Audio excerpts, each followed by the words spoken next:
ज्ञान आहे आणि हा दौरा कसा असणार? आपल्या सगळ्यांना माहिती आहे की 8 ते 10 दिवसापूर्वी एक बैठक माननीय एकनाथ शिंदे साहेबांच्याच अध्यक्षतेखाली इथंच पार पडली. ते स्वतः ऑनलाईन उपस्थित होते आणि त्यावेळी त्यांनी जी टेक्नॉलॉजी सांगितली ती प्रत्यक्षात उतरवण्यासाठी स्वतः माननीय एकनाथ शिंदे साहेब चाकणचा दौरा करत आहेत. आताच मी ज्या प्रमुख चाकणच्या संस्था आहेत उद्योजकांच्या त्यांच्यावर देखील चर्चा केली. अजून त्यांच्या काय अपेक्षा आहेत आमच्याकडनं त्याची देखील माहिती घेतली.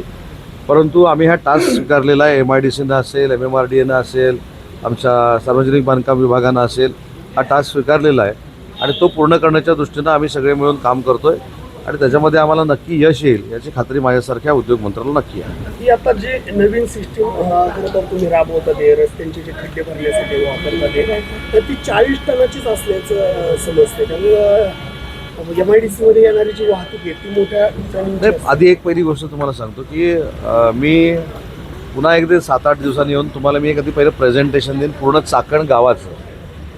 चाकण गावामध्ये MIDC कुठे आहे, MIDCच्या मधून जाणारा रस्ता हा कुठच्या डिपार्टमेंटचा आहे, MIDCच्या पूर्व बाजूला काय आहे, पश्चिम बाजूला काय आहे, उत्तर बाजूला काय आहे, दक्षिण बाजूला काय आहे, याचा देखील माझी आपल्याला विनंती आहे की थोडा आपण अभ्यास माझे सहकारी म्हणून करण्याची आवश्यकता आहे. कारण चाकण म्हटल्यानंतर चाकण MIDC हे आपल्या सगळ्यांच्या डोळ्यासमोर येतं आणि स्वाभाविक आहे चाकण MIDC येणार कारण देशातली सगळ्यात मोठी MIDC आणि चांगले उद्योग हे चाकण MIDCमध्ये आहेत. पण हे करत असताना याच्यातली काही कामं ही सार्वजनिक बांधकाम विभागाची आहेत, काही कामं ही PMRDAची आहेत, काही कामं ही PMCCची आहेत. अशा पद्धतीनं हे सगळे इन्फ्रास्ट्रक्चर तयार झालं आहे आणि त्याचंच कोऑर्डिनेशन करण्यासाठी जे आपले इथले जिल्हाधिकारी आहेत त्यांना नोडल ऑफिसर म्हणून आम्ही नेमलं आहे आणि त्यांच्या नेतृत्वाखाली अतिशय गतिमान पद्धतीनं काम करण्याचा आमचा सगळ्यांचा विचार आहे आणि त्याला मुहूर्त स्वरूप आज एकनाथ शिंदे साहेबांच्या दौऱ्यानं प्राप्त होतं. सर, नवीन तंत्रज्ञान तुम्ही म्हणताय पण नक्की ते तंत्रज्ञान काय आहे, कशा पद्धतीने ही डेव्हलपमेंट रस्त्याची होती? RMC मधलं तुम्हाला माहितीच आहे की कॉन्क्रीट मजबूत करून त्याची जरा ग्रेड वाढवली तर त्या पद्धतीचं आपण करतोय. त्याच्यानंतर प्रिकास्टमध्ये आपण नवीन टेक्नॉलॉजी आणतोय.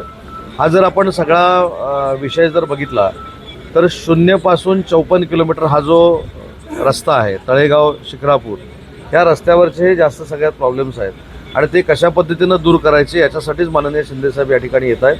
आज अतिशय अजून चाकणकरांच्या दृष्टीनं उद्योजकांच्या दृष्टीनं चांगले निर्णय होतील आणि त्याच्यातनं काही दिवसातच चाकणवासियांना अपेक्षित असलेला विकास आणि अपेक्षित असलेली कोंडीमुक्त चाकणची संकल्पना ही प्रत्यक्षात उतरेल.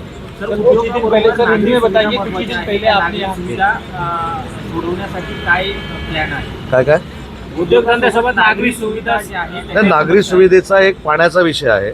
त्या पाण्याच्या विषयासाठी माननीय शिंदे साहेबांनी गुलाबराव पाटील साहेबांना आदेश दिलेले आहेत. आताच मंगळवार बुधवारी ते देखील चाकणचा दौरा करतील. जलजीवन मिशनमधनं ज्या काही कामाची पूर्तता करायची आहे त्याचे निर्देश देखील गुलाबराव पाटील साहेब या परिसरामधल्या अधिकाऱ्यांना देतील. स्थानिकांना सुद्धा मोठा त्रास होतोय, कचऱ्याचा प्रश्न असेल, इतर सुद्धा प्रश्न आहेत. कचऱ्याच्या बाबतीमध्ये मागच्या मीटिंगमध्ये जी MIDC जागा मागितलेली होती PMRDAनं ती 24 तासामध्ये देण्याचा आम्ही निर्णय दिलेला आहे आणि त्याचं पत्र देखील PMRDAला आम्ही दिलं आहे. 10 महिन्याचा जो प्रोग्राम आहे तो एक्झिक्यूट कसा करणार म्हणतो याच्या संदर्भात काही आपण प्लॅन करणार? सध्या तर पहिला आपण तात्पुरत्या स्वरूपाची डागडुजी करण्याचा जो निर्णय घेतला आहे ती आपण युद्धपातळीवर करतोय.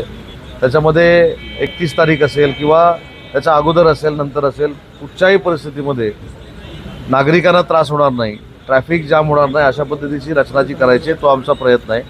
आणि 10 महिन्यामध्ये जी कामं करायची आहेत त्याच्यामध्ये MIDC देखील आहे. MIDCचे अजून उरलेले जे 24% रस्ते आहेत त्यांना देखील माननीय एकनाथ शिंदे साहेबांच्या नेतृत्वाखाली आम्ही काही निर्णय घेऊ आणि ते देखील रस्ते हे मार्चच्या अगोदर कशा पद्धतीनं पूर्ण करता येतील, म्हणजे 10 महिने नाही मार्चच्या अगोदर कशा पद्धतीनं पूर्ण करता येतील तो देखील आपण प्रयत्न करणार आहे. याच शिक्रापूर रोडला जो पॅरलल MIDCचा रस्ता आहे त्याचं 500 मीटरचं ॲक्विएशन थांबलेलं होतं त्याला देखील 8 दिवसामध्ये गती मिळालेली आहे आणि तो 500-700 मीटरचं ॲक्विएशन होऊन झालेला रस्ता हा शिक्रापूर रस्त्याला पॅरलल रस्ता होईल. साहेब, आपण म्हणलं होतं की कंपन्या स्थलांतरित होणार नाही, परंतु विरोधक अजूनही दावा करतात की कंपन्या स्थलांतरित होणार आहेत. विरोधकांच्या दाव्यावर बोलण्यापेक्षा इथल्या उद्योजकांना विचारलं तर चांगलं राहील ना. विरोधक काय शेवटी अशा बाबतीमध्ये त्यांचं आता कुठं काय जमत नाही म्हणून पोळी बाजूनच घेणार आहेत. त्याच्यामुळे त्यांचा दोष नाही, तो त्यांच्या मानसिकतेचा दोष आहे. आता मतदारांनी नाकारलं म्हटल्यानंतर अजून काही 10%, 2-4% मतं इकडनं तिकडनं मिळाली पाहिजेत म्हणून विद्यार्थ्यांच्या आंदोलनामध्ये घुसायचं, की ते धनंजयजींनी आमच्या काही आवाहन केलं आहे त्याचं राजकीय भांडवल करायचं.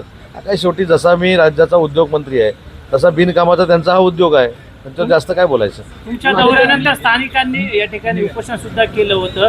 किती निधी देणार, काय देणार याबाबत घोषणा झाली नव्हती. आज चुनावी जुमला असं स्थानिकांनी करण्यापेक्षा आमचे पूर्वीचे सहकारी माजी आमदार सन्माननीय दिलीप मोहिते साहेबांनी त्या ठिकाणी आंदोलन केलं होतं, पण ते त्या बैठकीला उपस्थित होते.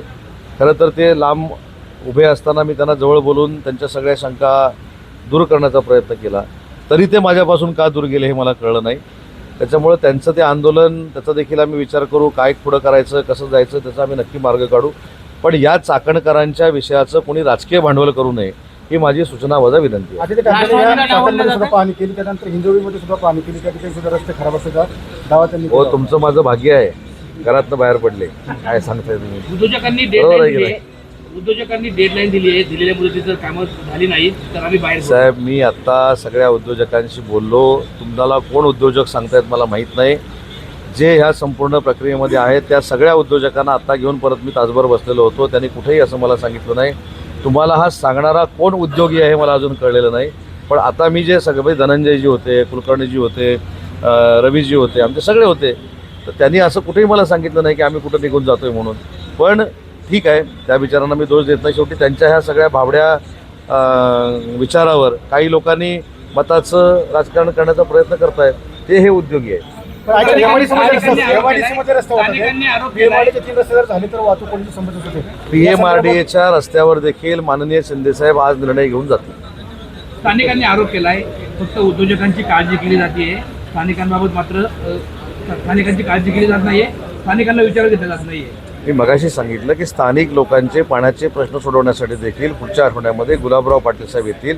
स्थानिकांच्या पण जर काही अडीअडचणी असतील ते सोडवण्यासाठी देखील सरकार आमचं कटिबद्ध आहे, ते आम्ही करू. Okay sir, 8 thank you. दिवसात तुम्ही जे आले होते, मागच्या रविवारी आले होते, आज तुम्ही आले, तर प्रशासनाने तुम्हाला जे काय सांगितलं त्यात खरंच त्याची सुधारणा आता बघू ना आपण प्रशासनानं काय सांगितलं, त्याच्यामध्ये जर काय उलटं सुलटं असेल तर आम्ही आहे ना, आमच्याकडे हातात पेन आहे.